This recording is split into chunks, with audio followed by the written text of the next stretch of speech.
आज second year का lecture number 103 में कंडक्ट करने जा रहा हूँ और 104 पे हमारी क्लासेस जो है वो एंड हो जाएंगी। तो अब तक मैंने जो लेक्चर डिलीवर किए हैं तुम्हारे इस पे ऑनलाइन पे मैं 3 लेक्चर डिलीवर कर चुका हूँ एंड उन 3 लेक्चरों में तुमने exercise 9.3, 9.5 and exercise 9.6 and 9.7 discuss कर ली है। अब हमारी आखिरी एक्सरसाइज 9.4 है जो 2 क्लासेस में होती है। तो 9.4 का आज पहला लेक्चर भी थोड़ी देर में 103 हमारा डिलीवर हो जाएगा और जो है बाकी ये हो जाएगा। मुझे नहीं मालूम वो कब जो है कोचिंग सेंटर खुल पाएगा, तो जो लोग ऑनलाइन ले रहे हैं उनको एंड में मैसेज मिल जाएगा लास्ट लेक्चर में कि उनका काम कब चेक होगा, उनकी प्रॉब्लम कब डिस्कस होंगी, तो वो परेशान ना हो। हाँ, याद रखना कि अगला टेस्ट जो है हमारा जब भी होगा वो जो है चैप्टर नंबर 6 कंप्लीट का नेक्स्ट टेस्ट था। वही टेस्ट अनाउंस डेट होना अनाउंस बाकी है, टॉपिक मैंने अनाउंस कर दिया है। लेकिन मैं फिर किसी बच्चे ने मुझसे सवाल पूछा कि जी किस एक्सरसाइज से ज़्यादा सवाल आते हैं। मैंने लास्ट लेक्चर में तुम्हें बताया था कि 95% जो हमारे सवालात वो 9.6, 9.7, 9.8 एंड बहुत थोड़े से सवालात इन दोनों एक्सरसाइज से, जिसे कहना चाहिए 5%। 5% में इसका 1% रूल है और इसका 4% रूल है। तो एक्सरसाइज 9.4 से बहुत कम आया एंड अगर मैंने लास्ट क्लास में भी कहा था कि जब तुम 9.7 तक कर लो आज के बाद, तो प्लीज़ लास्ट 3-4 साल के एनुअल के पेपर देखो, तुम्हें खुद मालूम चल जाएगा वेक्टर के टॉपिक के सवालात कहाँ से ज़्यादातर आ रहे हैं। आज क्लास शुरू करता हूँ तो पहले तो होमवर्क पे डिस्कशन करेंगे। तो थोड़ा सा लंबा होमवर्क पे डिस्कशन है, स्पेशली कुछ एग्जाम्पल्स भी हैं एंड देन उसके बाद एक्सरसाइज के भी 1-2 सवाल आते हैं। मसलन क्वेश्चन नंबर 3 की हम बात करते हैं। मैंने कहा ना एक्सरसाइज 9.7 के अंदर बेसिकली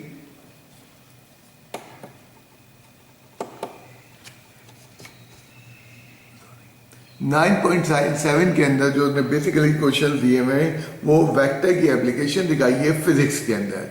तो ज़्यादातर हम physics, if the resultant of the 2 forces is equal in magnitude to one of them, let से शुरू करो and F1 and F2 be the 2 forces and F is their resultant। पहले तो बताओ, सवाल में तो कुछ डेटा नहीं दिया बस वर्ड्स के अंदर दिया हुआ है और उसमें उन्होंने कहा है if the resultant of the 2 forces is equal to in magnitude to one of them, resultant इनमें से किसी एक के बराबर, तो लेट तुमने किया हुआ है F2 का मैग्नीट्यूड एंड रिजल्टेंट का magnitude and they are perpendicular, ये जो इक्वल है and is perpendicular to it in direction. अब वो तुम्हारे ध्यान में आ रहा है कि F1 को F के बराबर, तुम कोई एक ले लो, कई चॉइसेस हैं, मल्टीपल चॉइसेस हैं। F1 बराबर हो रिजल्टेंट के F2 बराबर, मैंने उनमें से एक चॉइस ले ली। अब ये देखना मैंने क्या किया, यहाँ 2 परपेंडिकुलर लाइनें ड्रॉ कर दी, फिगर ज़रूरी है, और इक्वल कोशिश की इन दोनों को इक्वल लाइन लूँ क्योंकि ये मैं ये ड्रॉ कर रहा हूँ। अब तुम कहाँ F1 लेना, F2 लेना चाहते हो, कहाँ F लेना चाहते हो, आई मीन F यहाँ ले लो, कोई प्रॉब्लम नहीं है क्योंकि दोनों इक्वल हैं। हाँ, जब तुम लोगे उनके नाम दोगे तो देन उनके एरोहेड लगाओगे। क्या होगा, एरोहेड क्या है, मिसाल के तौर पे हमने एरोहेड ये F ले लिया। अब हेड टू टेल रूल याद रखना, हेड टू टेल रूल रहता है ये जो रिजल्टेंट है वो हेड पे आगे मिलता है, तो एसेंशियली F2 का एरोहेड ये होगा। अगर तुमने आउटवर्ड लिया होता तो F1 का अपवर्ड होता और देन ये हमारे जो है नेक्स्ट फोर्स आती। अभी नेक्स्ट फोर्स को मैं दिखाऊंगा। नेक्स्ट फोर्स लाजमी तौर पे ये है हेड टू टेल रूल। अब जरा गौर करो, F को बाद में गौर करना, पहले F1 और F2 पे गौर करो। हेड टू टेल रूल से हेड हुआ एंड रिजल्टेंट क्या निकल के आया, F। अब जरा एरोहेड घुमा के देख लो, ये एरोहेड ऊपर कर लो तो ये भी घूमेगा, ये भी घूमेगा। तो बहरहाल equal in magnitude and they are perpendicular in a right triangle when 2 sides are equal then angle is equals to, angle क्या होगा, थीटा होगा, that will be equals to 45 degree. Angle 45 degree का आएगा। 45 डिग्री का angle ये भी है, ये भी है, क्योंकि राइट ट्राइंगल में तीनों एंगल मिलके 180 होते हैं, ये 90 है, तो ये हमारा 45 डिग्री का एंगल जनरेट हो गया यहाँ पे। अब उसने क्या पूछा है, फाइंड द अदर फोर्स, हमें F2 फोर्स निकालनी है। F2 force in terms of F निकाल लो, F2 force in terms of F2 निकाल लो, क्योंकि because they are equal in magnitude. तो मैंने इरादा ये किया है कि F1 force in term of जो है F2 निकाल लेता हूँ मैं, एंड 45 का एंगल है, देखो 45 के सामने परपेंडिकुलर, 90 के सामने हाइपोटेन्यूज, कौन सी रिलेशन, बिल्कुल ठीक सोचा तुमने, sine theta sine 45 degree, perpendicular मैंने क्या बताया, एंगल के सामने मैग्नीट्यूड बताना, और हाइपोटेन्यूज क्या है, हमारे F1 फोर्स है, मैग्नीट्यूड बताना हमारी, और उसके बाद क्या करना है, उसके बाद मैग्नीट्यूड बताना, एंड देन उसके बाद क्या होगा, F2 फोर्स इज, अच्छा ये हो जाएगा 1/√2 साइन 45 की वैल्यू, एंड याद है मुझे F1 फोर्स चाहिए, तो F1 फोर्स क्या हो जाएगी, F1 force is equals to √2 times. तो वही उसने जवाब दिया है कि एक फोर्स को अगर √2 टाइम्स से मल्टीप्लाई करेंगे तो दूसरी हमने नाम दे दिया उनके F1 F2। ज़रा गौर करना, सवाल क्या था, find the other force, force vector quantity, आपने मैग्नीट्यूड तो बता दिया, डायरेक्शन नहीं बताया। डायरेक्शन के लिए मैं मुसलसल कह रहा हूँ कि हमारे टॉपिक के अंदर एट दियर टेल एंगल दिया जा रहा है, ये जो टॉपिक जनरेट हो रहा है, कौन सी फोर्सेस, F1 F2 का टेल कहाँ पे मिल रही है, ज़रा सा देखो, अगर मैं इस फोर्स को यहाँ बढ़ा दूँ, ये F1 फोर्स है, और ये एंगल है एट दियर टेल अल्फा, ये F1 फोर्स है, ये एंगल 45 डिग्री है, क्योंकि राइट ट्राइंगल के अंदर तय हुआ था कि ये इक्वल साइड में 45 होगा, बिल्कुल ठीक है। अल्फा क्या होगा, 180 degree minus 45, and alpha will be equal to, alpha किसके बराबर आ जाएगा, 135 डिग्री। तो पूरा हम यह जवाब दे सकते हैं, F1 is place at an angle of 135 with respect to F2, क्योंकि तुमने दो मैग्नीट्यूड का भी जवाब विद रिस्पेक्ट टू F2 दिया है, एंड हमने डायरेक्शन का जवाब भी है। वो बच्चा कह रहा है रिजल्टेंट से दे दें, बेटा गिवन जो था वो F1 F2 है, तो हम कोशिश करेंगे फोर्सेस को आपस में को रिलेट करें, रिजल्टेंट तो उनके बाद वजूद में आ रहा है, इसलिए हमने रिजल्टेंट से जो है आपस में इनको को रिलेट नहीं किया है। तो ये हमारा पहला जो है क्वेश्चन था, क्वेश्चन नंबर 3। इसी से कंसर्न एक एग्जाम्पल भी है, तो मैं चाहूँगा पहले वो एग्जाम्पल करवा दूँ, देन उसके बाद आगे देखेंगे कौन सा और क्वेश्चन आ रहा है। एग्जाम्पल हमारे पास 2/something। इसकी एग्जाम्पल में जो इन्होंने यहाँ पे दिया हुआ है वो कह रहे हैं find the horizontal force, let the horizontal force of be F1, let से शुरू करना बेटा, be F1 and the force incline be F2। अब तुम्हारी मर्जी है, तुम फोर्सेस को small letter A and B से भी रिप्रेजेंट कर सकते हो, कोई जरूरी नहीं है, क्योंकि हम ज़रा यूज टू हैं इसलिए। हाँ अच्छा, रिजल्टेंट फोर्स उसने F से रिप्रेजेंट की है और वर्टिकल है, ज़रा इसको कोशिश करो। मैं रिजल्टेंट से चल रहा हूँ, वर्टिकल का मतलब 90 डिग्री लाजमी हो गया, ये हमारी रिजल्टेंट फोर्स F हो गई। हॉरिजेंटल फोर्स F1 है। अब डायरेक्शन वही वाली बात है, अच्छा वर्टिकल के साथ 60 डिग्री ये फोर्स जो है वर्टिकल के साथ 60 डिग्री, ये वर्टिकल है, वर्टिकल के साथ 60 डिग्री का एंगल बना रही है। कौन सी हमारी फोर्स वर्टिकल के साथ 60 डिग्री का एंगल बना रही है? अब यहाँ पे डेफिनेटली है, अभी तक मैंने डायरेक्शन नहीं लगाए, अभी तक डायरेक्शन नहीं लगाए। हॉरिजॉन्टल फोर्स F1 है, आप डायरेक्शन तुम दे दो, जिधर से तुम तय कर लो।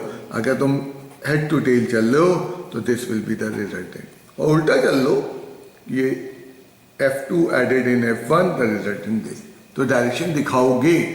एंड देन उसके बाद तुमने क्या करना है, उसने पूछा है find the horizontal force, horizontal force निकालनी है। हॉरिजॉन्टल फोर्स जो निकालनी है एंड द फोर्स, दोनों फोर्सेस सॉरी F1 F2 निकाल लिए, वो इन टर्म्स ऑफ F निकालेंगे, गिवन के टर्म में निकालेंगे। ज़रा 60 के रिस्पेक्ट टिग्नोमेट्रिक रेशियो इस्टेब्लिश कर लो। राइट ट्रायंगल है, 60 के सामने वाला जो है वो एंगल के सामने वाला परपेंडिकुलर होता है, एंड देन उसके बाद जो है एडजेसेंट साइड एंगल के साथ जो है वो बेस कहलाती है।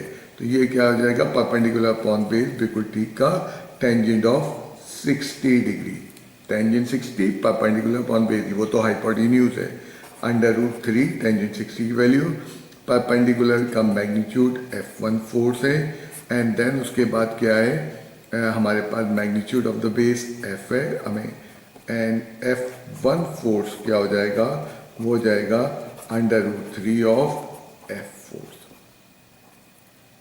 इसी तरह F2 निकालना चाहते हो, बिल्कुल ठीक है, ये हाइपोटेन्यूज है और इन टर्म ये जो है उसके साथ बेस है, तो बेस अपॉन हाइपोटेन्यूज बिल्कुल सही है। कॉस ऑफ क्या हो जाएगा 60 डिग्री, 90 के सामने हाइपोटेन्यूज और एंगल के बराबर में कॉस, और लाजमी तौर पे F2 के साथ मुझे F इन्वॉल्व करना है, मुझे F1 को इन्वॉल्व नहीं करना है। कॉस ऑफ 60 डिग्री किसके बराबर होता है 1/2, बेस मेरे पास जो है मैग्नीट्यूड ऑफ F आ जाएगा, हाइपोटेन्यूज F2 आ जाएगा, and this implies F2 will be equals to second force क्या हो जाएगा, twice of the magnitude of the F। हाँ, डायरेक्शन बताओगे, पिछले सवाल में हमने जैसे बताया, और करो, डायरेक्शन तो दिया हुआ है, उसने क्लियर कहा हुआ हॉरिजॉन्टल फोर्स, उसने क्लियर कहा हुआ 60 degree with the vertical, direction क्यों बताओगे तुम यहाँ पे। पिछला सवाल में तुम्हें एग्जांपल दिखाऊं, उसमें कहीं डायरेक्शन नहीं दिया था कि तुम रिकॉल कर सकते हो, तो वहाँ पे अब यहाँ रेफरेंसेस दिए हुए उनने कि हॉरिजॉन्टल के साथ आओ, ठीक है, it is going on towards the right और लेफ्ट, उसकी हमें जानने की जरूरत नहीं है। 60 डिग्री की टूवर्ड्स अप आ रही है कि डाउन आ रही है F2 फोर्स, वो जानने की जरूरत नहीं है। तो दोनों लगभग यही है। मुझे याद आ रहा है क्वेश्चन नंबर 3 जो है वो एग्जाम में आ चुका है। नेक्स्ट क्वेश्चन जो आ रहा है अच्छा सवाल दिया हुआ है, बहुत काफ़ी भारी सवाल है। मैंने इसके परम्यूटेशन से निकाला था, इसके 64 जवाब हो सकते हैं, थोड़ा वीक सवाल है। पहले सवाल समझ लो। A particle at the corner of the cube is acted upon by the force of the magnitude this is along the diagonal of the faces of the cube which meet at the particle, find their resultant। Cube बना लेते हैं तुम्हारे सामने, थोड़ा इस सवाल को सोचना पड़ेगा, इमेजिन करना पड़ेगा।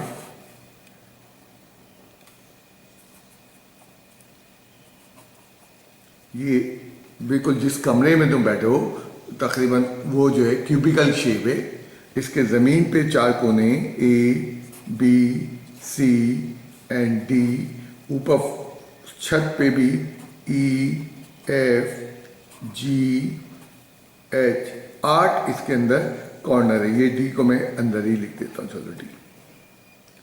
मतलब जिस कमरे में तुम बैठे हो गौर करो, फर्श पे 4 कोने हैं, छत पे भी 4 कोने हैं, एंड ये जो दीवारें इनको फेसेस कहते हैं। अब particle at the corner of the cube किस जगह रखा उसने ये नहीं बताया। 8 पोजीशन हो सकती हैं।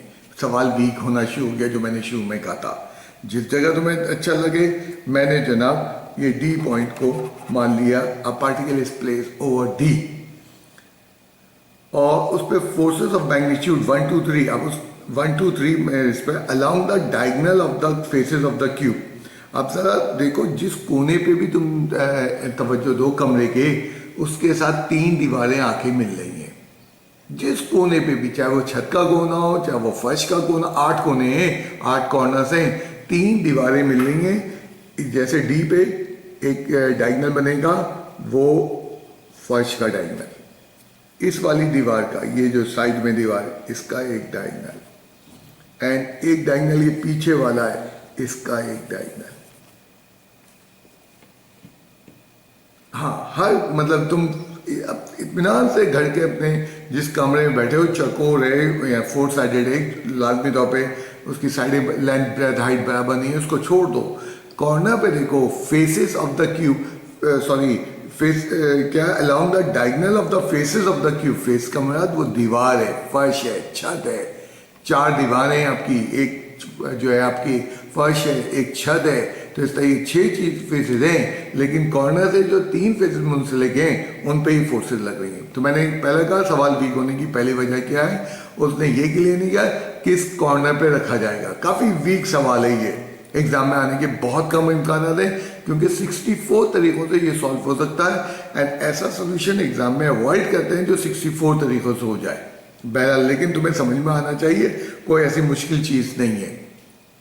अब दूसरी एक प्रॉब्लम है, उसने कहा along the diagonal of the faces, ये जो फोर्सेस हैं they are acting towards the point और they are acting away, I mean ये अंदर आ रही हैं या ये बाहर जा रही हैं, हमें तो कुछ नहीं उसने इंफॉर्मेशन दी। मुमकिन है तीनों बाहर लग रही हो, मुमकिन है तीनों इनवर्ड लग रही हो, मुमकिन है 2 इनवर्ड हो और 1 आउटवर्ड हो, मुमकिन है 2 आउटवर्ड हो 1 इनवर्ड हो। सवाल वीक हो गया। देन उसने ये नहीं बताया कि ये 1 2 3 फोर्सेज हैं, वेट डायगोनल पे हैं, किसी ने यहाँ 1 ले लिया, किसी यहाँ 3 ले लिया, किसी ने यहाँ 2 ले लिया, तुम्हारी मर्जी है। तो मैंने भी उठा के अपनी मर्जी से सवाल को सिलेक्ट कर लिया और जो है डायगोनल जो है वो सिलेक्ट करता चला गया। अब मुझे जो है पूरा बताना पड़ेगा। Let F1 be the force, F1 be the force equals to force. अच्छा, फोर्स किसके अलाउंग है, ये है DH के अलाउंग, DH वेक्टर के अलाउंग है, and magnitude of the F1 1 unit है। F2 B the force, F2 कौन सी फोर्स है, जो DF के साथ लग रही है, DF के साथ लग रही है, और मैग्नीट्यूड ऑफ F2, तो ये सब मैंने लेट से शुरू किया, 2 units. And F3 B the force, F3 कौन सी फोर्स है, जो DB के साथ लग रही है, DB के साथ लग रही है, और F3 का मैग्नीट्यूड कितना है हमारे पास, वो 3 यूनिट्स है। तो मैंने 3 forces F1 F2 F3 announce कर दी।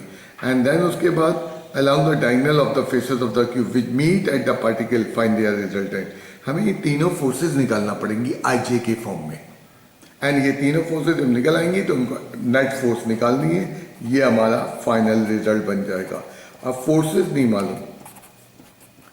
एक्सरसाइज 9.3 में हमने वेक्टर की डेफिनेशन दी थी, वेक्टर जिसमें मैग्नीट्यूड हो और जिसका डायरेक्शन हो। तो इस मेथड से तीनों फोर्सेस निकालूंगा मैं, यूनिट वेक्टर निकालूंगा और उनको मैग्नीट्यूड से मल्टीप्लाई करूंगा, F1 F2 F3 निकल के आएंगे, देन उनको ऐड करूंगा।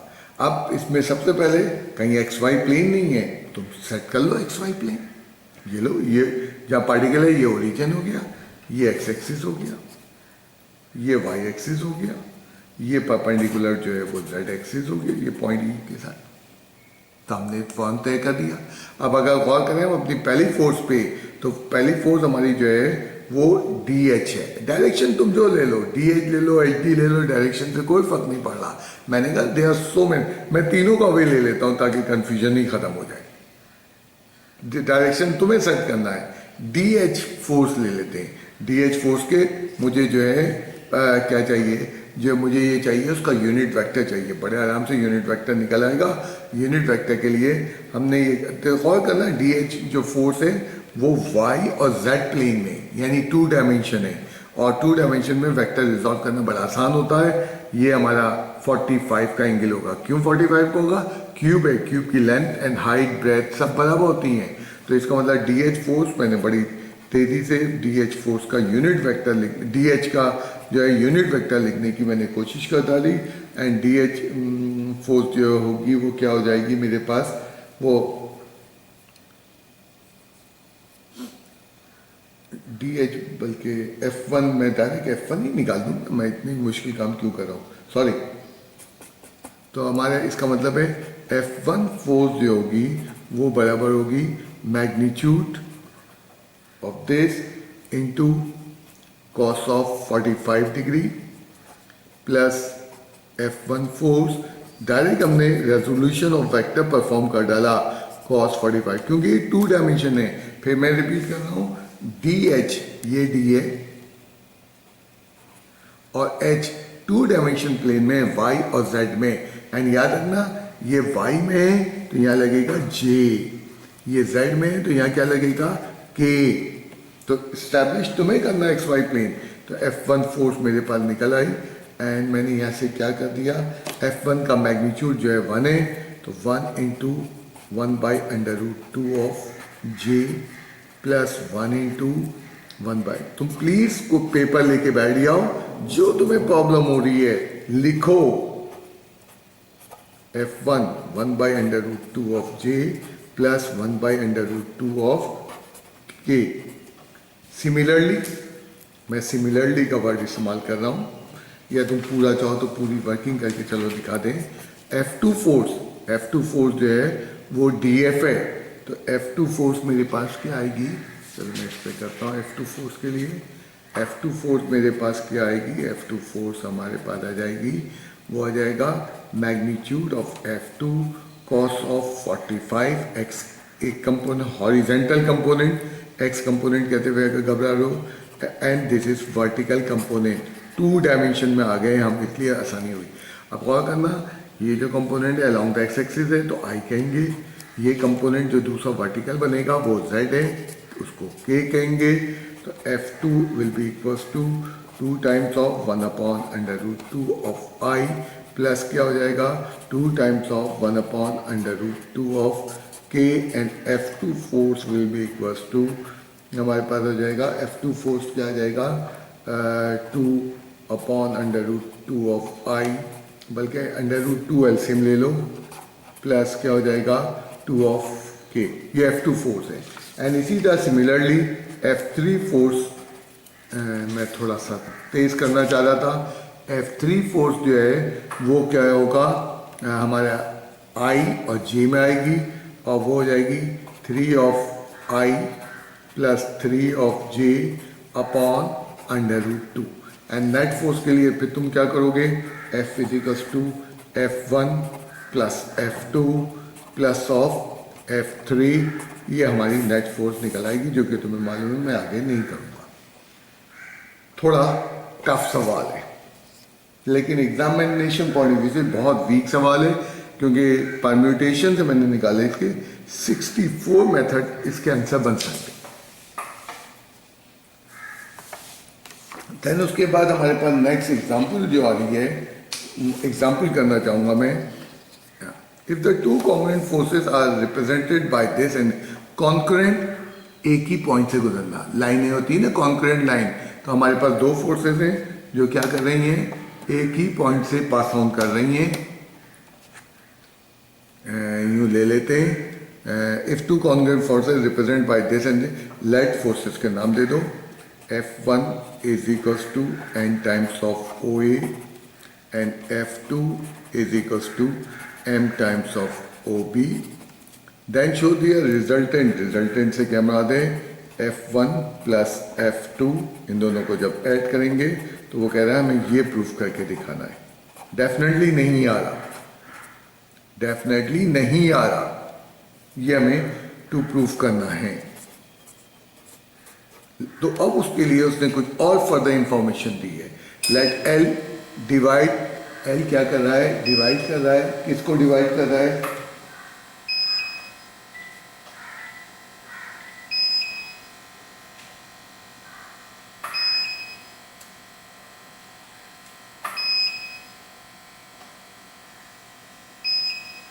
बड़ा जनरेटर खोलिए, लाइट गई, हाँ लाइट चली गई है, तो मैंने पहले लाइट कर दिया, नहीं तो हर चीज़ जो बंद हो जाएगी। तो जनरेटर खोलने के लिए मैंने कमांड की थी, इसलिए मैं बीच में रुक गया था, तो मैं पीछे से आवाज़ भी आ रही होगी लाइट जाने की। अब हमें क्या करना है, हमें इसकी एक फिगर को डेवलप करना है। फिगर में हम जो है सब कुछ ये डिटेल दिखाने की कोशिश करते हैं कि ये क्या क्या हुआ। सबसे पहले तो हम ये दिखाएंगे 2 कॉन्ग्रुएंट फोर्सेस हैं, और ये इनके नाम है F1 एंड F2, ठीक है। अब उसके बाद हमने ये कहा है their resultant is given where L divide so that NL is equals to. अब अगर गौर करो AL और LB पे, N को भूल जाओ, AL पे गौर करो, ये हमारा O है, ये A है, ये B है, तो ये हमारी बात हो रही है यहाँ कहीं इस डायरेक्शन की, यहाँ कहीं L डिवाइड कर रहा है, यहाँ कहीं L पॉइंट है, और ये हमारा डायरेक्शन दिया हुआ उसने, क्या डायरेक्शन दिया है, ए एल इजिक। अब ये एक गिवन है एंड तुम्हें मालूम है गिवन को कहीं ना कहीं हमें यूज़ करना होगा, इस गिवन की मदद से हम प्रूफ कर पाएंगे।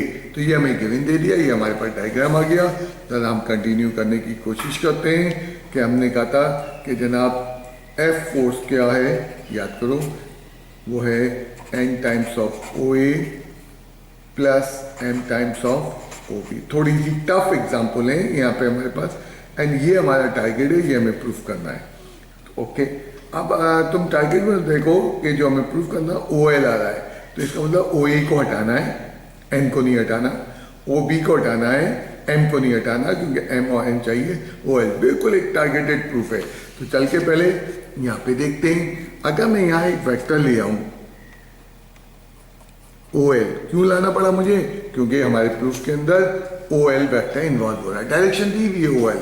और मैं कहूँ when added vector O A, when added in vector A L, the resultant is O L vector. जरा गौर करना, ओ ए ऐड किया गया ए एल में, तो रिजल्टेंट ओ एल आया।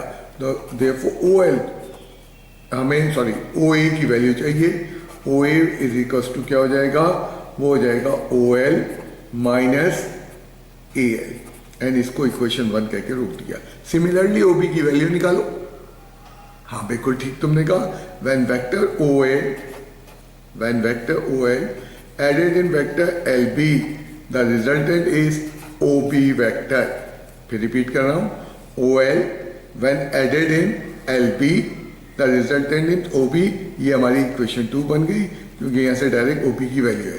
नाउ हम वापस बैक हो जाते हैं और बैक में कहाँ चले जाते हैं, F is equals to N times of O A, यहाँ वैल्यू पुट कर देते हैं। जो वैल्यूज आ रही है उनमें ओ ए लाजमी, ओ एल लाजमी इन्वॉल्व हो रहा है, एंड कुछ एक्स्ट्रा चीज़ें, एक्स्ट्रा चीज़ों के लिए उसने कुछ इंफॉर्मेशन मुझे दी हुई है, मैं उनको अवेल करूँगा। लेकिन पहले वहाँ तक पहुँचूँ तो N times of O A, O की वैल्यू क्या है, O L plus A L plus M times of O B. O B मेरे पास क्या है, ओ बी कहाँ गया, सॉरी ये ओ बी है, O L plus L B. छोटी सी अब सिंप्लीफिकेशन रह गई है, ओ एल थोड़ा ट्विस्टिंग प्रूफ है, plus M times of O L plus M times of L B vector. अब यहाँ पे वो कंडीशन याद करेंगे, एक कंडीशन उन्होंने दी थी, क्या कंडीशन दी हुई है, but N times of A L, ये वैल्यू किसके बराबर है, ये बराबर M times of L B. ज़रा नेक्स्ट स्टेप में वैल्यू पुट कर दो एंड इन दोनों में कॉमन लेना भी शुरू कर दो, N plus M times of O L minus N, N A L किसके बराबर हो जाएगा, M of L B plus M times of L B. ये दोनों आपस में कैंसिल हो रहे हैं, हैंस प्रूफ लिखने के लिए रेडी हो जाओ। थोड़ा ट्विस्टिंग प्रूफ था। सबसे पहली चीज इसमें ये समझनी थी कि हमें तो रिजल्टेंट हमारा ये आ रहा है, लेकिन प्रूफ में ओ एल था।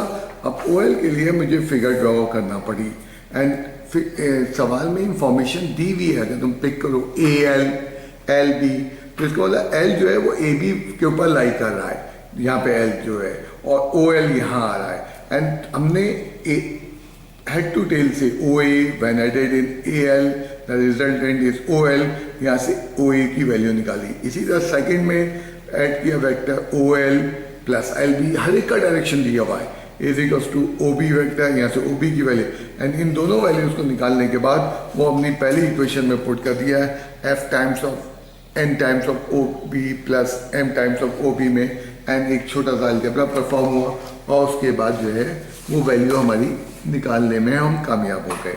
तो एक और एग्जांपल भी है नेक्स्ट, थोड़ी टफ एग्जांपल है, बिल्कुल नो डाउट, जो तुम्हें अनईजीनेस हो रहा है बिल्कुल ठीक हो रहा है। ये एग्जांपल आज तक कभी नहीं आई है, ये एग्जांपल, ये वो सारी एग्जांपल्स हैं जो कभी भी एग्जाम में एंटरटेन नहीं की गई हैं। एग्ज़ाम में बड़ा रूटीन क्वेश्चन आ जाते हैं, साफ साफ बात है, एग्ज़ाम में कोई तंग नहीं करते। इसीलिए मैं एडवाइस करूँगा कि अगर आज का तुम काम करने के बाद प्लीज़ अगर पॉसिबल है तो अपना जो है वो उसको जो है एग्जामिनेशन पेपर्स को करके देखो। If the resultant of the three forces acting on a particle is zero, if the resultant of the three forces, तीन, let the forces be A B C, F1 F2 F3, जो तुम्हें अच्छा लगे, let the three forces का resultant zero, पहली information. Then show that the forces are coplanar, coplanar they are lying in the same plane, and coplanar की condition बिल्कुल ठीक, ये 9.6 का ट्रिपल प्रोडक्ट का सवाल है जो यहाँ 9.7 में दिया हुआ है, क्योंकि एडिशन यहाँ पे हुआ है। ट्रिपल प्रोडक्ट क्या होता है? If the three forces are coplanar, और उनका ट्रिपल प्रोडक्ट किसके बराबर होता है? जीरो के। अगर तुमने होमवर्क नहीं किया, अब तुम्हें ये सब समझ में नहीं आएगा। तो मैथमेटिक्स में बड़ा खराब जुमला है, बगैर होमवर्क के बगैर मैथमेटिक्स नहीं होती है। ये स्टेटमेंट है, multiply both side by A cross C scalar.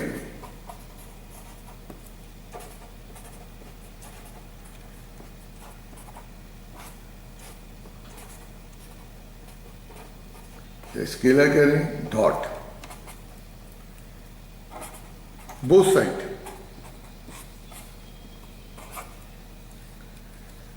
वो अब तुम्हारे जहन में एकदम से ओके कि ये क्या हो गया, ये क्यों मल्टीप्लाई किया? बेटा ट्रिपल प्रोडक्ट के लिए मल्टीप्लाई करना पड़ेगा एंड स्केलर मल्टीप्लिकेशन करना पड़ेगी। ये जो भी क्वांटिटी है उसको ए क्रॉस सी से मल्टीप्लाई करना पड़ेगा। ए क्रॉस सी, चलो तुम्हें एतराज है, बी क्रॉस सी से कर लो, सी क्रॉस ऑफ ए से कर लो, सी क्रॉस ऑफ बी से कर लो। मतलब जो भी तुम मल्टीप्लाई करोगे, एक vector quantity co dot product करने की कोशिश करोगे। अब यहाँ पे डिस्ट्रीब्यूटिव लॉ लगा दो, ए क्रॉस सी ए से मल्टीप्लाई होगा तो वो क्या होगा?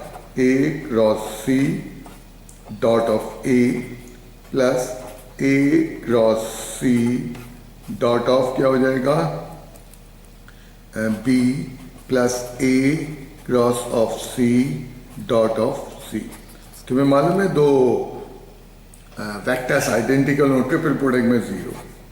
इसको क्या लिखा? इसको मैंने लिखा A C B, triple product की नोटेशन में ले आया। चाहो तो इनको भी नोटेशन में लिख सकते हो। और ऑर्डर बदल दो, ऑर्डर बदलने से माइनस साइन आती है, and minus sign triple product में कोई रोल अदा नहीं करती, इसलिए ऑर्डर बदल दिया हमने। यहाँ पे लिख दो, this is which is the condition of coplanar vectors, hence the three forces are coplanar. ये जो मल्टीप्लाई करना है, अगर तुम इसमें जिससे कर लो, बी क्रॉस सी से कर लो यार, सी क्रॉस बी से कर लो, सेम कुछ होगा। मत घबराओ, बिला वजह घबरा लो, तुम्हारा घबरा दिया। अब मैं तुम्हें जो लेके आ रहा हूँ, अब तकरीबन मेरी आधा घंटे से ऊपर क्लास चली गई है, जैसे तुम्हें आइडिया है कि होमवर्क पे डिस्कशन पहले होता था। अब मैं तुम्हें ले रहा हूँ एक्सरसाइज जो है 9.4 पे। 9.4 मैंने बताया 12 क्वेश्चंस की एक्सरसाइज है। आधी आज करवाऊंगा, आधी नेक्स्ट लेक्चर में, और ये इंशाल्लाह ताला तुम्हारे यहाँ पे कोर्स कंप्लीट हो जाएगा। थोड़ी बोर एक्सरसाइज है। हमारी ज्योमेट्री में वेक्टर की एप्लीकेशन दिखाई है, mid point, trisection ratio, geometry के कुछ इस्तेमाल तुम यहाँ देखोगे। लंबी और ज़रा बोर एक्सरसाइज है। इसकी बोरियत से बचाने के लिए मैंने पहले तुम्हें 9.5, 6, 7 इसीलिए करवाई कि बहुत सारे बच्चे बोर होकर वेक्टर से भागना शुरू कर देते हैं। तो वेक्टर आता भी उन्हीं तीनों से, तो सिर्फ तुम्हारी बोरियत बचाने के लिए। एंड मैं रेगुलर लेक्चर में भी ये कहता हूँ, ये नहीं है ऑनलाइन में मैंने ये किया है, मैं जैसे रेगुलर में पढ़ा रहा हूँ वैसे ही यहाँ पे पढ़ा रहा हूँ। इसलिए तुम्हें अब मिसाल के तौर पे मैं सवाल से शुरू करूँगा। There is no formula. वो कहता है the position vector of P and Q are this and this, the T is the mid point of P Q, find the position vector of the T. Figure बना लो, अच्छी बात है, concept बहुत अच्छी तरह आ जाएगा। एक्स वाई प्लेन में मैं दिखा रहा हूँ। एक्स उसने तो क्लियर नहीं बताया कि 3 डायमेंशन बनाऊंगा तो हेल्दी हो जाएगा, तो मैंने उसको 2 डायमेंशन में। एंड जब वो कह रहा P is the position vector with respect to origin, ये पॉइंट पी है, एंड इसका पोजिशन वेक्टर तो मैंने बताया तो ओ पी को पूरे को ने पी कह दिया। एंड इसी तरह यहाँ कहीं पॉइंट क्यू है, कहीं ले लो, ये पॉइंट क्यू है और ये पोजीशन वेक्टर टी है। वो कह रहा है T is the mid point of P Q, direction दे रहा है, पी क्यू डायरेक्शन दे रहा है, टी मिड पॉइंट है। और वो कह रहा है find the position vector, let small T be the position vector of point T, हमने सपोज कर लिया और दिखा भी दो उसको फिगर में, ये हमारा वेक्टर टी आ गया। अगर ये मिड पॉइंट है तो इसका मतलब क्या है, मिड पॉइंट का मतलब क्या है, P T vector must be equal to T Q vector. Direction का ख्याल रखना, P T vector should be, क्योंकि अगर ये मिड पॉइंट है, vectors are in the same direction and they should be in equal in magnitude. जब दो vector बराबर होते हैं तो उनका मैग्नीट्यूड और डायरेक्शन दोनों बराबर होता है। डायरेक्शन उल्टा नहीं लेना है, डायरेक्शन उल्टा लोगे तो आंसर में माइनस साइन अपीयर होने लगेगी। पी टी, उसमें क्लियर डायरेक्शन भी दिया हुआ है, पी क्यू, तो P T then T Q. P T vector कैसे निकलता है, हेड माइनस टेल,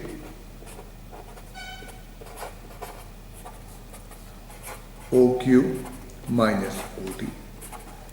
यहाँ पे ओ पी वेक्टर पी के बराबर है, ओ क्यू वेक्टर जो है वो क्यू के बराबर है। हाँ भाई, क्या हो जाएगा, टी माइनस ओ पी जो है वो किसके बराबर है, पी।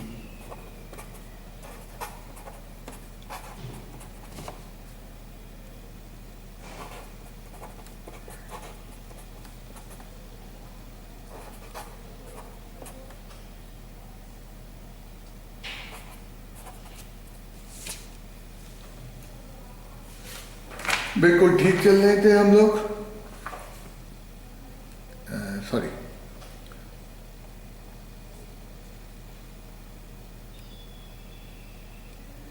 हाँ माइनस पी उधर जाएगा, यही मैं कंफ्यूज हो रहा था, ये पॉजिटिव क्यों आ गया, नेगेटिव क्यों आ गया।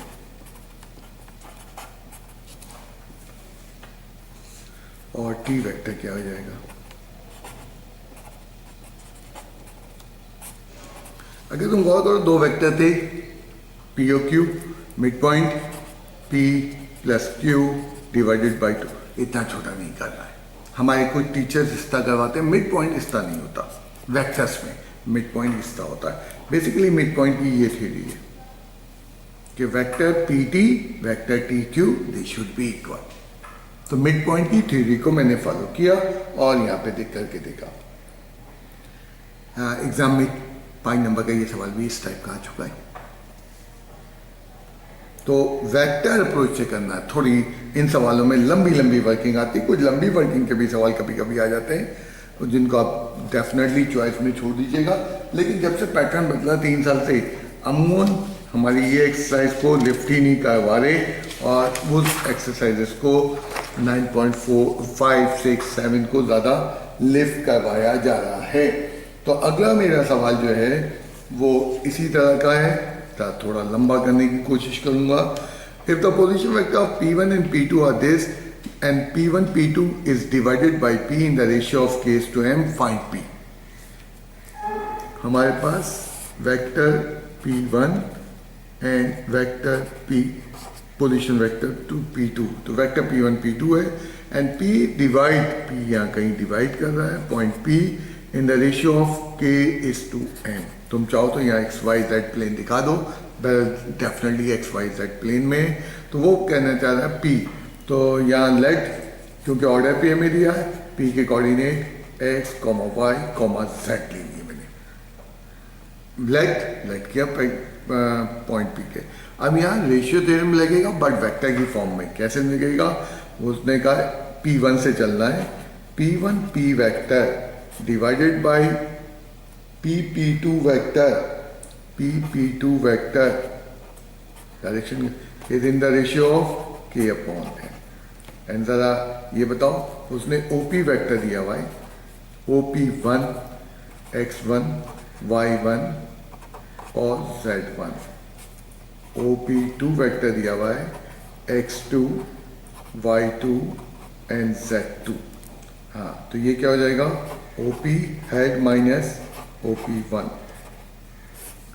OP2 minus OP is equals to k/m। And ये क्या हो जाएगा, x y z minus x1 y1 z। थोड़ा लंबा सवाल है, x2 मैंने पहले ही कहा कि थोड़ी सी लंबी एक्सरसाइज, और थोड़ी बोरियत की तरफ ले जाती है, लेकिन वेक्टर जिन लोगों ने आगे इंजीनियरिंग को, कंप्यूटर साइंस को खास तौर पर कंटिन्यू करना है वो इंजॉय करेंगे। लाइक कंपोनेंट में से लाइक कंपोनेंट माइनस होता है, x minus x1, y minus y1, z minus z1 divided by x2 minus x, comma y2 minus y, comma z2 minus z, and they are in the ratio of k upon m आता जा रहा है। And यहाँ से cross multiply कर दो, m times of vector x minus x1, y minus y1, z minus z1 is equal to k times of x2 minus x, y2 minus y, z minus z1। हमने exercise 9.3 में पढ़ा था कि अगर कोई vector scalar quantity multiply हो तो हर component multiply होता है। m times of y minus y1, m times of z minus z1 is equals to k times of x2 minus x1 bracket k times of क्या हो जाएगा y2 minus y, k times of z minus z1। दो vectors equal कब होते हैं? जब उनके like component equal होते हैं। अगर कंपोनेंट में वेक्टर दिए हैं तो लाजमी तौर पर उनकी इक्वल के लिए डायरेक्शन भी तो सेम चाहिए ना, अब सिर्फ मैग्नीट्यूड थोड़ी चाहिए। तो उनके तीनों डायरेक्शन x कंपोनेंट के y कंपोनेंट सेम होंगे और उनके में, तो हमने कहा वेक्टर इक्वलिटी थ्योरी पे कि x कंपोनेंट के बराबर होगा। x2 minus this is not x1, ये कॉमा था, mx minus mx1 kx2 minus k of x। x वाले कंपोनेंट एक साथ कर लो क्योंकि हमें x की वैल्यू निकालनी है, k of x2 plus m of x1 and x common लेना क्या हो जाएगा m plus k of x2 plus m of x1 and x will be equals to mx1 मैंने पहले लिख दिया प्लस, अगर तुम गौर करो रेशियो थ्योरम आ गई। अभी तो हमने 1/3 क्वेश्चन किया है x बराबर, सिमिलरली y भी बराबर होगा। y कंपोनेंट यहाँ पे क्या है m times of y minus y1, k times of y2 minus y। मैं नहीं करूँगा, डॉट डॉट डाल दे रहा हूँ, फिर y का इसी तरह रेशियो थ्योरम का और z का आएगा। तो प्लीज़ रेशियो थ्योरम ना लगा देना, कोई अगर रेशियो थ्योरम लगाया काट के उसको वेक्टर में 0 दे दिए जाएंगे। अब वो बच्चे का सवाल है कि सर ये तो चैप्टर 2-3 के साथ आएगा, हम कैसे पहचानेंगे? तो एग्जाम में जब ये सवाल आता है उस तरह आता है तो पहले तो यहाँ लिखा पोजीशन वेक्टर, और खुदा न करे नहीं लिखा तो वो लिखेगा यूजिंग वेक्टर मेथड। अगर किसी जगह क्लियरिटी नहीं होगी तो वो लाजमी लिखेगा यूजिंग वेक्टर मेथड। अगर उसने मेथड नहीं लिखा तो हम पे कोई भी मेथड कर सकते हैं, लेकिन यहाँ इस सवाल में पोजीशन वेक्टर और वेक्टर के सिंबल बता रहे हैं कि ये लाजमी तौर पर वेक्टर अप्रोच करनी है। काफ़ी लंबा सवाल है। जिस ज़माने में वेक्टर से 8 नंबर का सवाल आया करता था आज से 4 साल पहले, तो वहाँ पे ये सवाल आते थे। अब ज़्यादा क्योंकि 5 नंबर का सवाल वेक्टर को जगह मिली हुई है तो इस टाइप का सवाल वेक्टर में आने के चांसेस हमारे बहुत कम है। बहरहाल इस तरह हम जो है जाके निकाल लेंगे और पॉइंट पी का जवाब लिखेंगे। पॉइंट पी वो हो जाएगा m of x1 plus k of x2। याद करो हमने पॉइंट पी को लेट किया था, देन उसके बाद m ऑफ क्या हो जाएगा x1 plus k of m of y1 हो जाएगा, not k of y1 y2 upon m plus k, और जनाब जो है क्या हो जाएगा ये आखिर में डॉट। तो फाइंड द पॉइंट पी। वो बच्चा कह रहा है आई में भी कर सकते थे, स्टार्टिंग में तुम आई लगा देते, बिल्कुल ठीक है कर सकते हो, मैंने नहीं लगाया, कोई फर्क नहीं, अगला सवाल मैं आई में कर रहा हूं।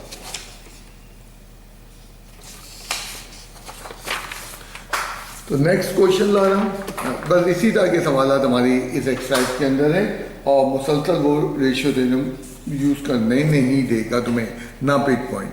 अभी सवाल में the position vector R and S I J K में दे दिया H divide R S in the ratio of -3:4 fine minus बिल्कुल ठीक तुमने सही आइडेंटिफाई कर लिया कि माइनस का मतलब एक्सटर्नल डिवीजन है एंड जब मैं रेशियो को लिखूंगा यहाँ पे इम्प्रॉपर तरीका है तुम्हें मालूम है एक्सटर्नल डिवीजन का जो नेगेटिव साइन कहाँ पे लगता है सेकंड पार्ट के साथ तो मैं रेशियो सही कर दूंगा तो क्या हमें दिया हुआ है ओ आर वैक्टर क्या दिया हुआ O R vector 3i minus J plus of K and then vector क्या दिया है ओ एस दिया हुआ है इस टाइप के सवाल आते थे जब 8 नंबर का वेक्टर से सवाल आया करता था let vector O H position vector बता रहा हूँ वो मैंने ले लिया A of I plus B of J plus C of K and तुम्हें नहीं करना तो तुम ओ एच वैक्टर को यूं भी कह सकते थे ए कॉमा तो तुम तीनों को इस ऑर्डर पेयर में भी लिख सकते थे तो ऑर्डर पेयर में भी लिखा जा सकता है और चाहो तो जो है ये आई जे के में भी लिख दो तो मैंने ऑर्डर पेयर में कर दिया और रेशियो ऑफ डिवीजन क्या है -3:4 तो इसको मैं सही तरह से लिखूंगा 3/-4 माइनस को प्रॉपर जगह पे मैं इंडिकेट करूंगा ठीक है बुक वाले पर मैं जुमला कहता हूँ ना सातों खून माफ है हम नहीं कर सकते एंड अगर तुम थोड़ी सी फिगर को डेवलप कर लो जरूरत नहीं है फिगर की क्लियर आइडिया के लिए यहाँ कहीं डिवाइडिंग पॉइंट एच है अब वो एच इंटरनल है कि एक्सटर्नल है उसको छोड़ दो ये आइडिया दिया है तुम कैसे लिखते अगर एच ये आउट भी होता तुम लिखते R H vector divided by H S vector is in the ratio of 3/-4 तो फिगर के यहाँ कोई नंबर नहीं है फिगर की कोई जरूरत नहीं है सिर्फ समझाने के लिए मैंने थोड़ी सी आइडिया दिया था एंड आर एच वैक्टर क्या होगा O H minus O R and then ये क्या होगा O S minus O H O H vector क्या है A of I plus B of J plus C of K O are तो मैंने कहा ना स्टार्ट में कहा कि वेक्टर एंड पी तक चल दिया इसीलिए मैं हमेशा जो है इस एक्सरसाइज को बाद में कराता हूँ ताकि थोड़ा बच्चे का इंटरेस्ट है और वो इससे पहले कि इरादा करें कि मैं वेक्टर छोड़ दूँ तो ऑलमोस्ट एंड कर लो अब तो सिर्फ 2 क्लासेस रह गई हैं इतने इत्मीनान से बैठ के कर रहे हो तो क्या मसला है कर ले आराम से अब तुम A of I plus B of J plus C of K is in the ratio of 3/-4 and cross multiply कर दो -4 से -4 से मैं थोड़ा सा डायरेक्ट फेज में आऊँगा -4 से मल्टीप्लाई किया -4 of I -4 B of J -4 C of K -3 of I minus J minus of K is equals to 3 से क्रॉस मल्टीप्लाई किया 3 से अच्छा -4 से मल्टीप्लाई करना तो मैं भूल ही गया 4 और ये 4 सॉरी और ये 4 एंड देन उसके बाद हम 3 से मल्टीप्लाई करेंगे 3 of I plus 6 of J -3 के -3 ए ऑफ आई और फिर क्या होगा -3 B of J -3 C of K and I को कॉमन लेना क्या हो जाएगा सिर्फ आई कॉमन लेना क्योंकि कंपेयरिंग कोफिशिएंट के लिए 4 of plus 12 of I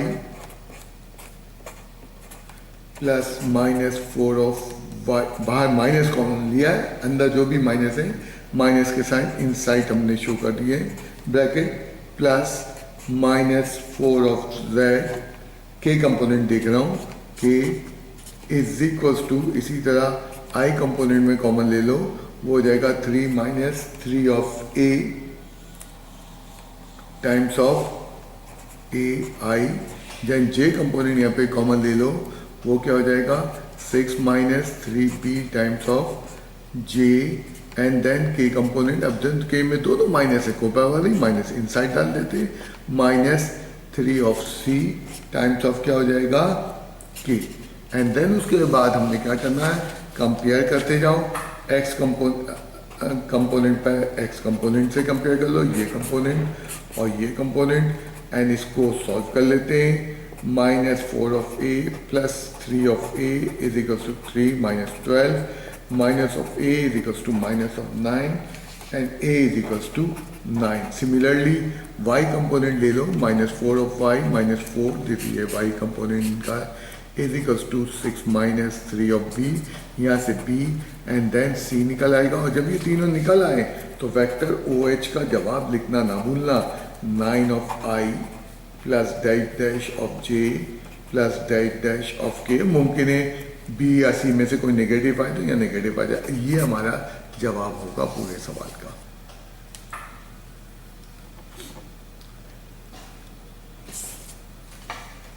next question जो है इसी टाइप का है, वो भी थोड़ा लंबा ही होगा। इसमें बहुत कम सवाल छोटे हैं इस एक्सरसाइज में, सारे सवाल इसी तरह के। The vertices of the triangle are this, find the length of the median. अगर तुम्हें याद दिलाऊं, एक्सरसाइज 2.2 का मेरे ख्याल से ये क्वेश्चन नंबर 8 था। तुमने जो है लेंथ ऑफ द मीडियंस निकाली थी। अब मीडियन क्या होता है, लेंथ क्या होती है, पहले ज्योमेट्री याद दिला दूँ। अगर ये ट्राइंगल मेरे पास है तो ये इसके 3 वर्टाइसेस ए बी सी हैं। मिड पॉइंट को ज्वाइन करने वाली लाइन मीडियन होती है एंड ट्राइंगल में 3 मीडियन होते हैं। तो उसका सवाल है मीडियंस, तीनों मीडियन निकालना है। तीनों मीडियन उसने निकालने एंड देन उसके बाद जो है तीनों मीडियन की लेंथ निकालनी है। अब मिसाल के तौर पे A D D E F mid point के नाम दे दें। अगर पहले हमें क्या करना है, बी सी का मिड पॉइंट। अब बी सी का मिड पॉइंट वो फॉर्मूला चैप्टर 2 वाला नहीं, x1 plus x2 comma y1 plus y2 by 2 वो वाला फॉर्मूला नहीं, वेक्टर मेथड से। बच्चे ने वही सवाल उठाया कि सर यहाँ कहीं नहीं लिखा। जब यहाँ एग्जाम में सवाल आएगा, अगर क्योंकि अब ये इन्होंने क्या किया है, चैप्टर 2-3 के साथ इसको मिला दिया है, तो अगर ये सवाल आता है तो लाजमी तौर पे वो कहेगा बाय यूजिंग वेक्टर मेथड, क्योंकि इस सवाल में कहीं कोई पोजीशन वेक्टर की कहीं उसने बात नहीं की।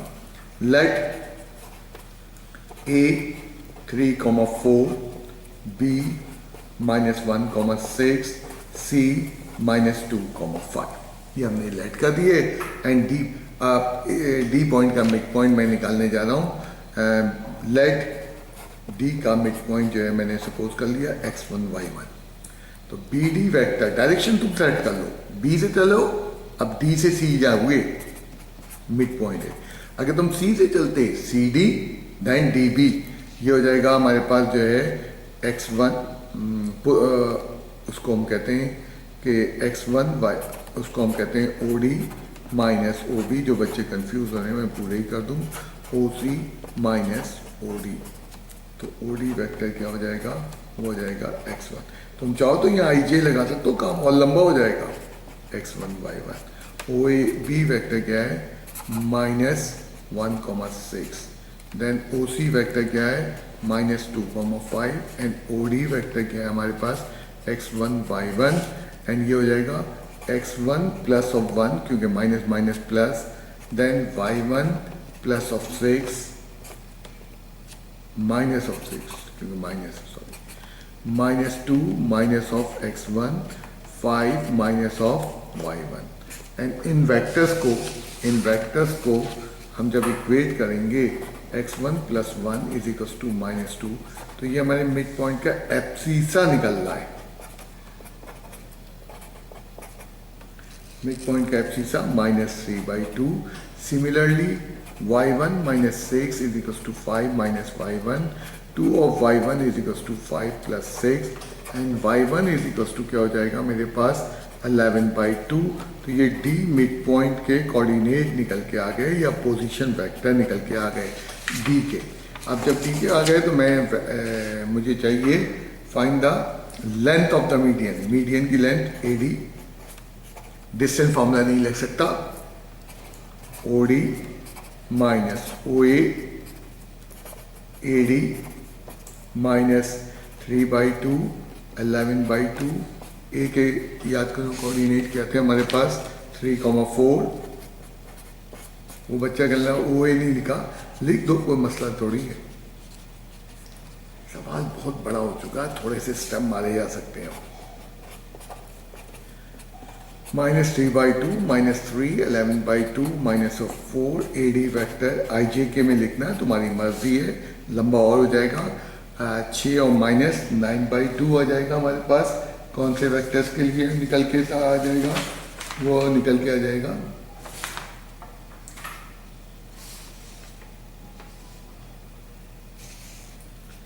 माइनस 9/2, सॉरी, और क्या हो जाएगा हमारे पास 3/2। अभी याद रखना लेंथ पूछी है, एक्स कंपोनेंट का स्क्वायर 3/2 का स्क्वायर, एंड यहाँ से इसको सॉल्व करोगे, ये लेंथ मैं नहीं निकाल रहा हूँ, ये लेंथ दिस मच यूनिट्स आ जाएगी। सवाल 1/3 हुआ है, क्यों? क्योंकि अभी तो 1 मीडियन निकाला है। अब सेम प्रोसीजर, पहले मिड पॉइंट के कोऑर्डिनेट डिक्लेयर करो x2 y2, मिड पॉइंट निकालो, AE बराबर है EC के, मिड पॉइंट आ जाएगा, देन B। अब यहाँ टीचर क्या करते हैं, मिड पॉइंट ज्योमेट्री के फॉर्मूले से निकलवा देते हैं, मैं उनसे मुतफिक नहीं हूँ।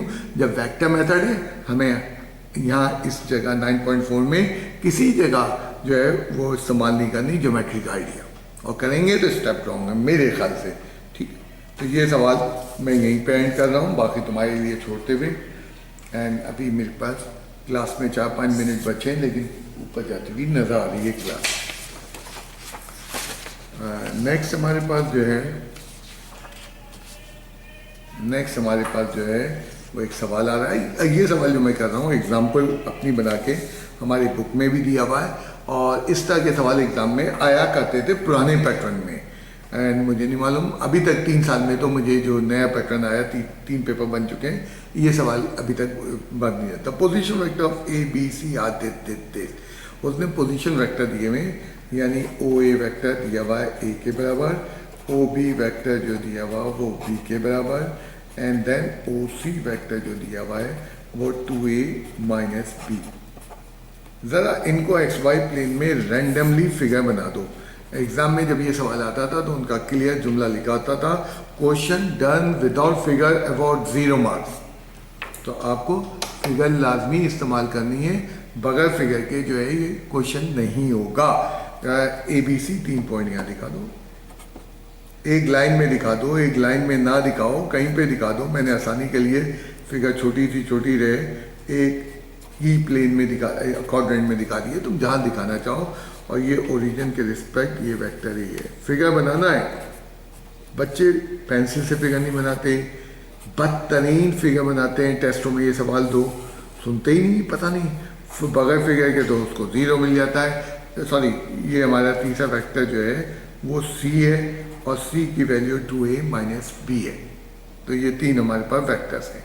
अब वो क्लियर कह रहा है द D डिवाइड AB, ज़्यादा चलते हैं और AB को दिखाओ, डायरेक्शन दिया उसने AB, ये B है, और यहाँ कहीं D डिवाइड कर रहा है। In what ratio? 3:4। A से रेशियो मेजर हो रहा है 3:4। D डिवाइड कर रहा है AB को, तो डायरेक्शन दे दिया AB 3:4। And E divide DC, अब DC का है, ये DOC है,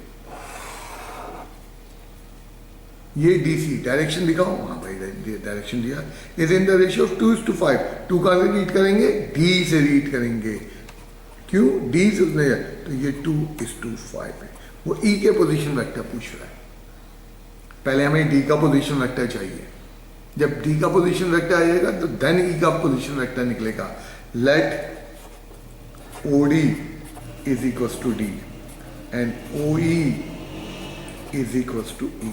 मैंने पोजीशन वेक्टर दे, एंड अगर तुम देखना चाहते हो ये हमारा OD है, फिगर और कॉम्प्लेक्स हो जाएगी। ये हमारा डायरेक्शन ये E है, तो ये फिगर बन रहे। अब जिधर से तुम बना लो, कोलिनिया बना लो, इधर बना लो, E पॉइंट को उठा के यहाँ दिखा दो, यहाँ दिखा दो, कोई पाबंदी उसने कहीं नहीं लगाई है। अब सबसे पहले मैं D निकालने के लिए वेक्टर D की तरफ चलूंगा, तो हम कहते हैं वेक्टर AD अपॉन DB का रेशियो दिया हुआ उसने 3/4, और ये क्या होगा OD minus OA OB minus OD is in the ratio of 3/4, and this will be D minus A। ये क्या हो जाएगा? B minus D is in the ratio of 3/4। 4 से मल्टीप्लाई किया, 4 of D क्रॉस मल्टीप्लाई हुआ,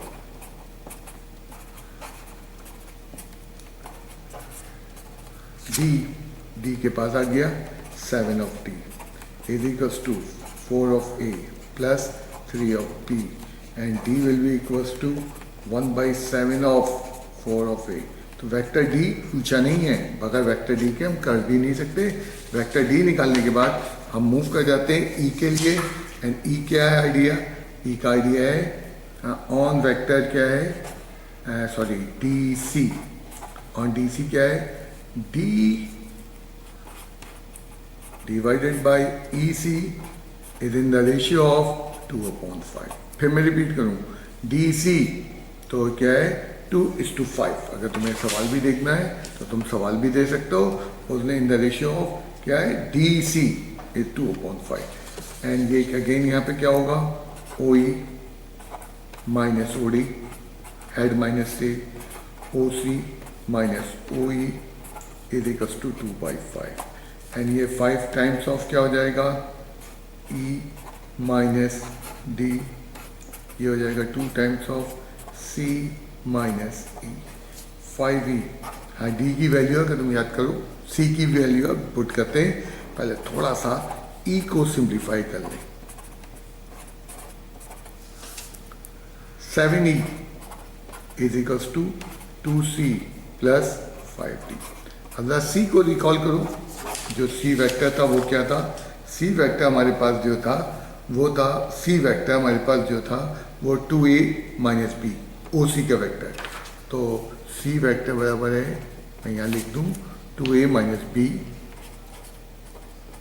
and इसी तरह D vector अभी मैं तुम्हें दिखा देता हूँ, तुमने निकाला 1/7, 4 times of a plus 3 times of b, ये तुमने वेक्टर निकाला हुआ D. 7e will be equals to 2 of C की वैल्यू क्या होगी 2 ऑफ a minus of b plus 5 times of 5 times 1/7 of 4 of a plus 3 of b, and इसको मैं सिंप्लीफाई करूँगा मेरा। तो ये इस टाइप का सवाल आते रहें। 7 of e will be equals to क्या हो जाएगा, वो 2 2 ज़ा, बल्कि मैं 7 एलसीएम ले लेता हूँ, 7 2 ज़ा 14, 2 ज़ा 28a, 7 2 ज़ा 14 माइनस 14 ऑफ b, थोड़ा सा तेज चल रहा हूँ, 20 of a plus 15 of b, and e vector will be equals to 1/49, 28, and ये कितना हो जाएगा 48 of a plus of b। ये वेक्टर e में निकालने में कामयाब हो गया, एंड जब कामयाब हो गया तो बेहतर है कि इस स्टेज पे मैं सवाल को एक दफ़ा फिर रिकॉल करवा दूं तुम्हें। ये हमारे पास इस टाइप के सवाल आए थे एग्जाम में। The position vector of A B C are this, उनने पोजीशन वेक्टर्स दिए हुए हमें 3 पॉइंट्स की, और ये नहीं बताया वो कोलिनियर है, तुम एक लाइन में ले लो नहीं ले लो, और फिर ये बताया है कि ए बी को डी डिवाइड कर रहा है इस रेशियो में, एंड देन डी सी को रेशियो ई डिवाइड कर रहा है इन द रेशियो, और ई निकालना है। ई के लिए पहले डी निकालना पड़ा, पहले डी के लिए रेशियो थ्योरम में जाके रेशियो आइडिया से जो है हमने इस्टेब्लिश किया, और उसके बाद हमने ई निकालने के लिए दोबारा रेशियो थ्योरम लगाया। तो अब तक तुमने देखा कि शायद तुमने गौर किया या नहीं किया, ज्योमेट्री में वेक्टर देने के 2 तरीके आ गए। एक तरीका ये है कि मिसाल के तौर पे एक्स वाई प्लेन में तुम मौजूद हो, तुमने गौर नहीं किया चीज़ पे, और ये तुम्हें ए पॉइंट दिया हुआ है 1,2, -7 या 1,2। तो एक तरीका है पोजीशन वेक्टर हम यूँ लिख देते हैं 1,2, और इसी का एक अल्टरनेटिव ये इसी तरीके का, यानी पहले वाले तरीके को अगर जाएं तो i + 2j -7 के। दूसरा तरीका ये है कि हम ओए वेक्टर को ijk में नहीं दिखाते, एक अल्फ़ाबेट से रिप्रेजेंट कर देते हैं। अब इसका मतलब है 2 टाइप के तुमने पीछे सवाल डील किए, अब तक रिकॉल करो, ये वो सवाल था जिसमें ijk में दिए ही नहीं है, ये वो सवाल है जिसमें वेक्टर ijk में दिया हुआ थे। तो जिसमें डेटा गिवन हो, अब एग्जाम्पल नंबर 3, एग्जाम्पल नंबर 4 में तुम वेक्टर को स्मॉल लेटर ABC से नहीं रिप्रेजेंट कर सकते। मतलब गौर करने की ये बात है, 3 तरीके हैं, अभी मैंने 2 डिस्कस किए हैं, तीसरा मैं डिस्कस करने जा रहा हूँ। वेक्टर लिखने के 3 तरीके हमारे पास मौजूद हैं, तो मैं तीसरा तरीका अब डिस्कस करने जा रहा हूँ। क्लास तकरीबन इख्तिताम पे आ गई है, लेकिन 1 घंटा भी हो चुका, मुझे अंदाजा है।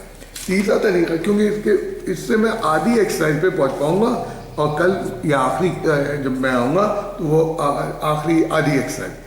इन parallelogram A B C D, A B is there, parallelogram बना दूं मैं। पैरेललोग्राम बनाते हुए हमेशा याद रखना पॉइंट क्लॉकवाइज या एंटी क्लॉकवाइज लेते हैं, डायरेक्शन है। उसने कहा है ए बी वेक्टर डायरेक्शन दिया है और ए बी वेक्टर क्या है, ए के बराबर है। बी सी वेक्टर डायरेक्शन दिया हुआ उसने, बी सी वेक्टर बी के बराबर है। वाई डिवाइड बी सी का in the ratio of Y, कहीं यहाँ डिवाइड कर रहा है, in the ratio of 3:4 B. Find A Y, A Y कहाँ होगा हमारे पास, ये वेक्टर ए वाई फाइंड करना है। जो इसमें पहले, ये सवाल तो बाद में समझेंगे, पहले चीज समझने की है, पोजीशन का वर्ड इस्तेमाल नहीं हुआ। पहले ये होता था एक्स वाई प्लेन होता था, ओरिजिन से पॉइंट नहीं यहाँ नहीं दिए। अब ये वो तीसरा तरीका है कि बाद दफा हम ओरिजिन को निगलेक्ट कर देते हैं और जो भी हमारी तस्वीर होती है, जो हमारी फिगर होती है, उसके रेफरेंस में हम बात करना शुरू कर देते हैं। यहाँ पे भी हमने वही हरकत की है, हमने वेक्टर ए बी के रेफरेंस से सारे वेक्टर्स दे डाले। हमें ए, यानी इसका मतलब है जो हम बी सी वेक्टर निकालेंगे, जो फाइंड करेंगे, वो in terms of A and B आएगा। सबसे पहले मैंने ये देखा कि हेड टू टेल रूल से A B vector when added in B Y vector the resultant is A Y vector. तो ए वाई निकालने के लिए ये मेरी इक्वेशन नंबर 1 बन गई। मुझे ए बी तो दिया हुआ है, ए बी बराबर, मुझे बी वाई निकालना पड़ेगा। ना बी वाई गौर करो, बी वाई कहाँ पे, ऑन द बी सी। तो बी वाई को मैं क्या लिखूंगा, B Y vector is equals to 3/7 of B C. B Y B C के बराबर नहीं है, बी वाई बी सी के बराबर नहीं है, बल्कि बी वाई किसके बराबर है, 3/7। अब तुम कहोगे 3/7 कैसा हो गया, रेशियो ऐड कर लिया। मैं तुम्हें समझाता हूँ, जब तुम ये वेक्टर, मैं तुम्हें दूसरी तरह से समझाता हूँ, ये वेक्टर तुम्हारा ए है और तुम यहाँ लिख रहे हो हाफ ऑफ ए। क्या मतलब है हाफ ऑफ ए का, ये पॉइंट मिसाल के तौर पे यहाँ हो सकता है और ये वेक्टर की बात कर रहा है, वो हाफ ऑफ ए। अब हाफ ऑफ ए का कैसे तुमने ये लिखा हाफ, ये एक पार्ट यूज हो रहा है, दूसरा पार्ट यूज नहीं हो रहा, टोटल में से 2 पार्ट में से। तो रेशियो लिखने का ये तरीका जब हम इस्तेमाल करते हैं, जब हम पूरा यकीन हो पॉइंट्स कोलिनियर है, वेक्टर एक दूसरे के साथ कॉन्साइड कर रहे हैं। लाजमी तो हमारा वेक्टर बी वाई लाई कर रहा हूँ बी सी पे in the same direction. B Y B C के बराबर नहीं है, अगर मैं यहाँ ये ना लाऊँ तो ये तो बराबर हो जाएगा। हाँ, वो उससे छोटा है, कितना छोटा है, वो 3 पार्ट यूज कर रहा है बी सी का। तो टोटल कितनी है बी सी रेशियो को ऐड कर लिया, तो ये 3/7।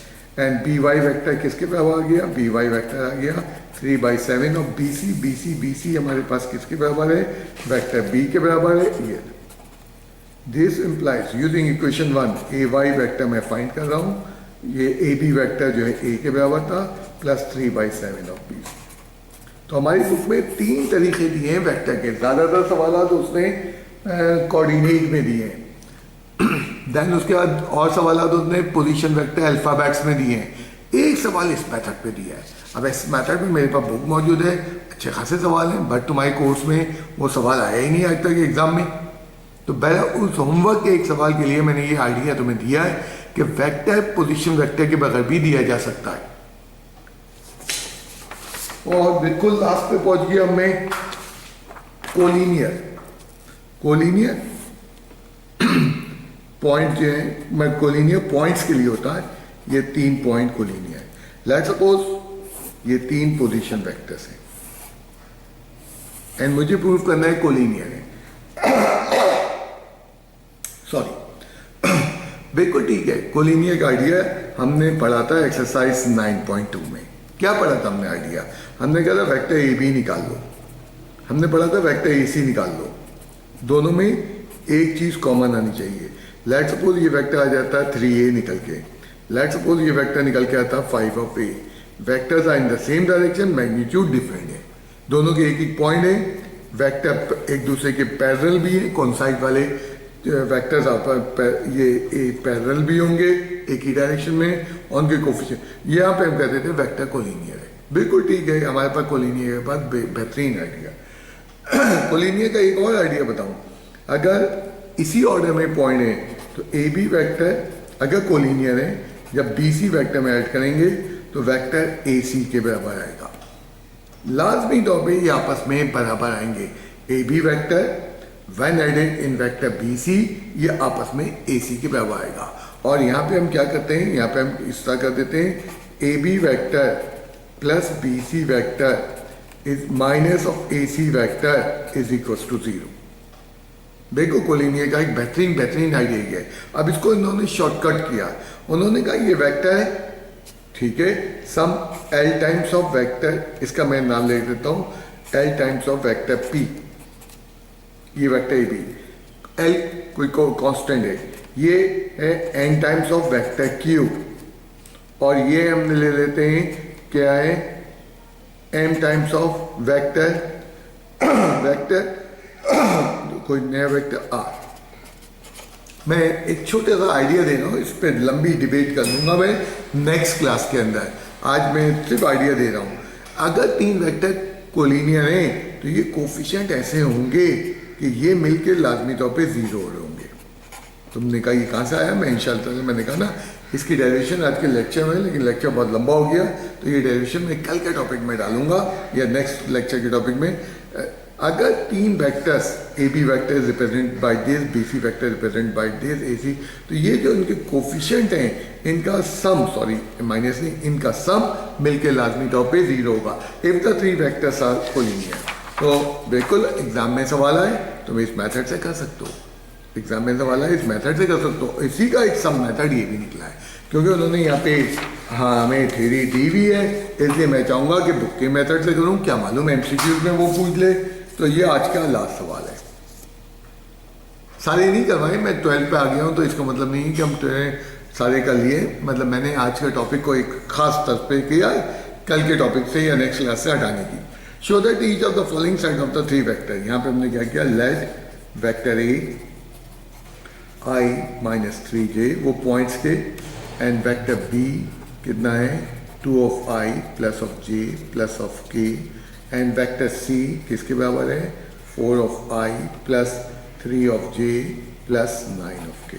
If the vectors are coplanar then L of A, अब ये थ्योरी आ गई, प्लस क्या था N times of B plus M times of vector C should be equal to 0। ये कोलिनियर की कंडीशन है, याद रहे एल एम एन स्केलर है, जरूरी नहीं है तुम एल एम एन रखो, तुम इनके कोई और नाम दे सकते हो, एक्स वाई जेड तुम ले लो, वो तो ए बी सी वैक्टर है।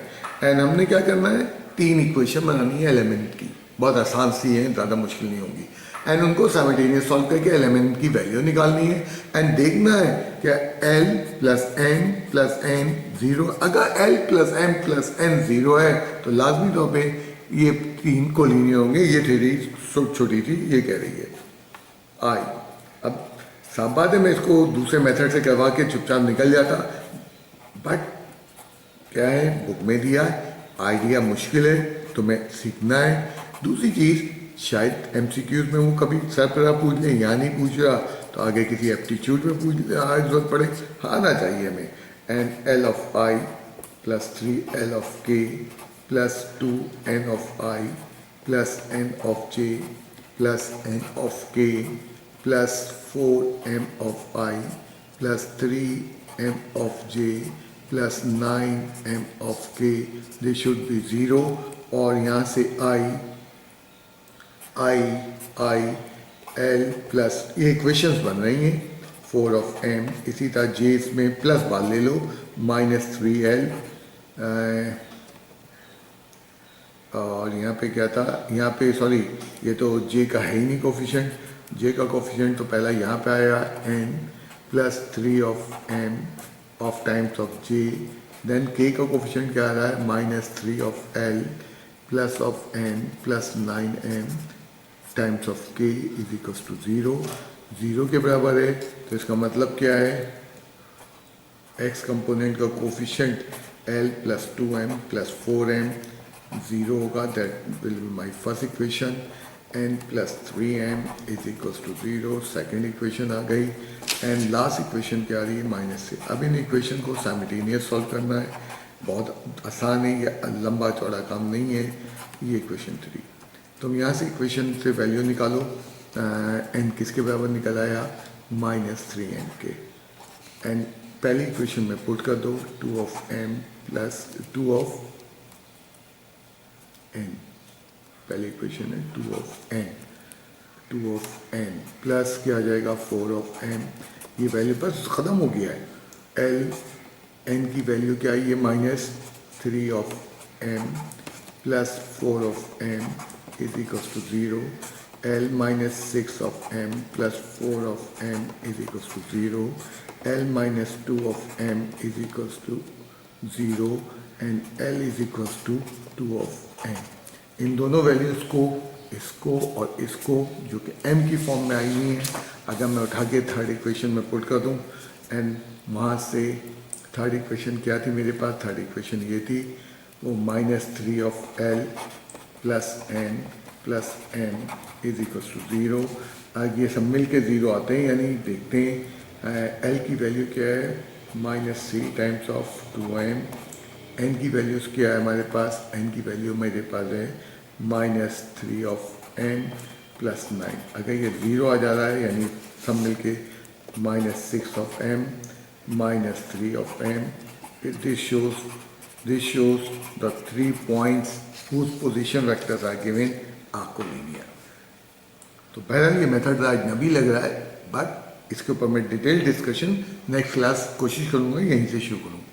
अच्छा, बस इसके बाद एक लास्ट क्लास रह गई है, वो भी लंबी है, ये नहीं कहूँगा छोटी है, एंड हमारा कोर्स वहाँ पे कंप्लीट हो जाएगा। ओके भाई, थैंक यू।